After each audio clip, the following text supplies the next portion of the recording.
my own rights, to be treated equally under the law. And one of the reasons why I thought it was really important for me to testify in this is that this is an opportunity where I get to be part of the majority and to do what my job is as a legislator, which is to look out for people, use my power, my position, as being part of a group of people that aren't affected by this legislation. That we are able to live our lives and present ourselves in a way that is consistent with society's norms.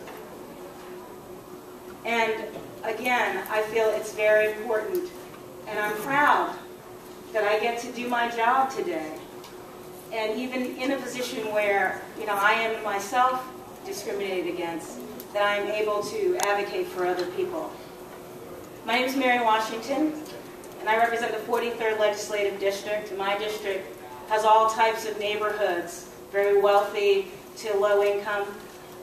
They're vibrant and diverse, and it truly represents a cross-section of Maryland. And many people in my home district deserve and need the protections that would be afforded under House Bill 235. House Bill 235, among other things, would ban discrimination in employment based on gender identity by entities regulated by the Maryland Office of Commission and Financial Regulation.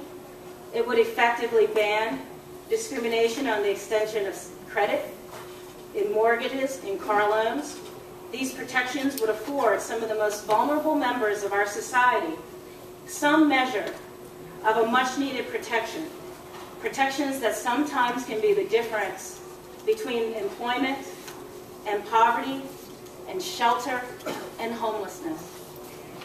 Maryland's laws against discrimination are intended to promote fundamental values, our fundamental values that underlie our political system, and that is personal liberty, the tolerance of diverse backgrounds, points of view, and respect for privacy and individual liberty. Above all else, our anti-discrimination law should serve to protect members of minority groups who are also marginalized, who need the protection of government and laws. To define factors, we have to already define many factors of minority groups: race, ethnicity, national origin, disability, religious or political beliefs, sexual orientation. It's way past time to extend these protections to transgendered Marylanders. Discrimination against transgendered and gender non-conforming individuals persists, and the necessity to explicitly make illegal discrimination based on this category is imperative.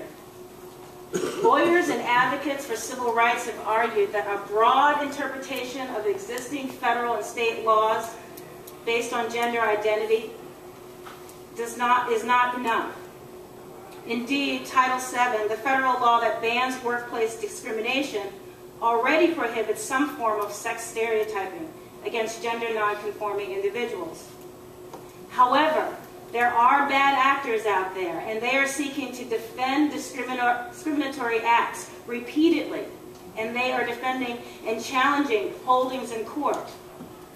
The court rulings protecting transgendered and gender non-conforming individuals from this insidious discrimination are not certain or guaranteed. For this reason, we must make a law that clearly states that Maryland bans discrimination based on gender identity. I cannot understate the real-life implications for Marylanders. Every year, qualified, hardworking Marylanders lose their jobs, or they face termination, they experience on-the-job discrimination merely because of their gender identity. Like all Marylanders, transgender people need to support themselves and their families.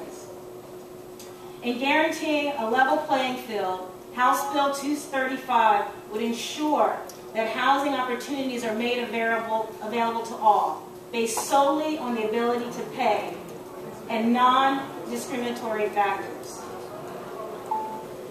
Others will testify about the difficulties faced when they attempt to rent or buy, or they're quoted higher prices. We all know the tricks of discrimination. Those who want to subvert law or practice, or even common sense, are adept at discriminating.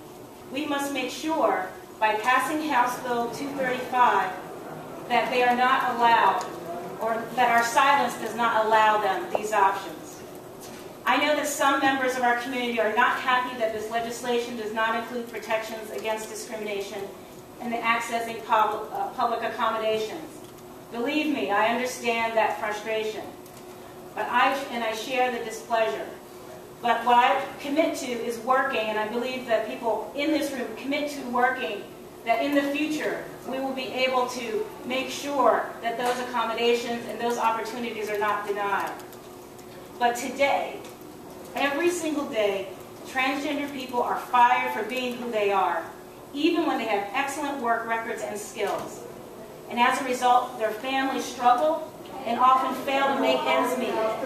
People lose their homes, their careers, all because someone's supervisor decided it was okay to discriminate. People are denied housing, access to credit, based solely on gender identity. This is not the Maryland way, and we have to make that clear.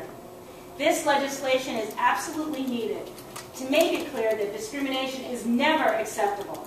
Please vote in favor of House Bill 235. Thank you. Thank you very much.